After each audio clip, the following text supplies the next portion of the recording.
आज की हमारी कहानी का नाम है नारियल के जन्म की कहानी। प्राचीन काल में सत्यव्रत नाम के एक राजा राज करते थे। वे प्रतिदिन पूजा पाठ किया करते थे।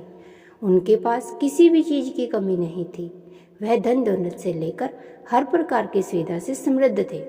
हालांकि इसके बावजूद भी राजा की एक अभिलाषा थी जिसे वह पूर्ण करने की चाह रखते थे। दरअसल राजा सत्यव्रत को किसी प्रकार से स्वर्गलोक जाने की इच्छा थी। वह अपने जीवन में कम से कम एक बार स्वर्गलोक के सौंदर्य को देखना चाहते थे, लेकिन उन्हें इसका मार्ग नहीं पता था। इधर दूसरी तरफ ऋषि विश्वामित्र अपनी तपस्या के लिए घर से बाहर निकले। चलते चलते वह अपनी कुटिया से काफी आगे चले गए थे। काफी समय बीत गया लेकिन वह नहीं लौटे। इस कारण उनका परिवार भूख और प्यास से तड़प रहा था। राजा सत्यव्रत को जब यह पता चला तो उन्होंने ऋषि विश्वामित्र के परिवार के पालन पोषण की जिम्मेदारी ले ली। कुछ समय बाद जब मुनिवर लौटे तो वे अपने परिवार को कुशल देख काफी प्रसन्न हुए। उन्होंने पूछा कि उनकी अनुपस्थिति में किसने उनकी देखभाल की। इस पर ऋषि के परिवार वालों ने बताया कि राजा ने उनके पालन पोषण की जिम्मेदारी उठाई थी। यह सुनकर ऋषि विश्वामित्र तुरंत राजमहल पहुंचे और राजा से मुलाकात की।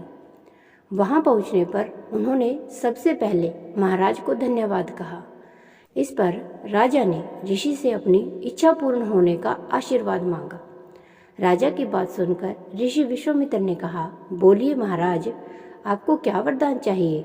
तब महाराज ने कहा, हे मुनि, मुझे एक बार स्वर्गलोक के दर्शन करने हैं।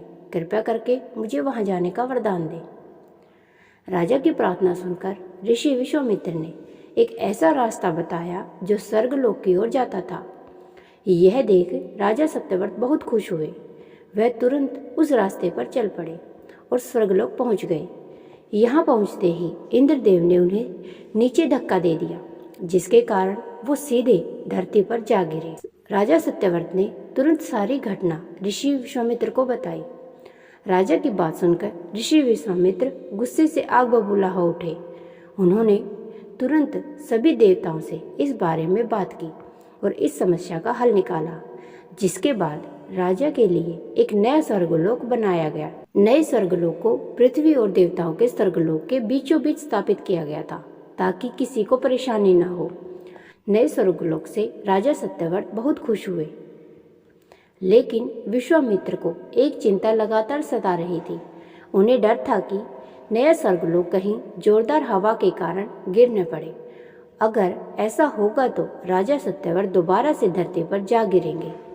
काफी सोच विचार के बाद ऋषि विश्वामित्र को एक उपाय सूझा। उन्होंने नए स्वर्गलोक के नीचे एक बहुत लंबा खंभा लगा दिया ताकि उसे सहारा मिल सके।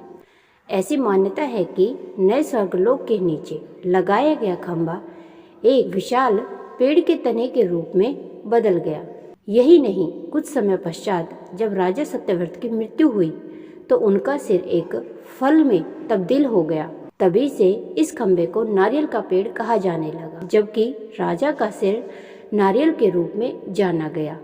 यही कारण है कि नारियल का पेड़ इतना लंबा होता है। इस कहानी से हमें यह शिक्षा मिलती है कि अगर सच्चे मन से किसी की मदद करें तो हमारी हर ख्वाहिश पूरी हो सकती है। उम्मीद करते हैं आपको यह कहानी पसंद आई होगी। कहानी पसंद आए तो वीडियो को लाइक, शेयर और चैनल को सब्सक्राइब करना न भूलिएगा।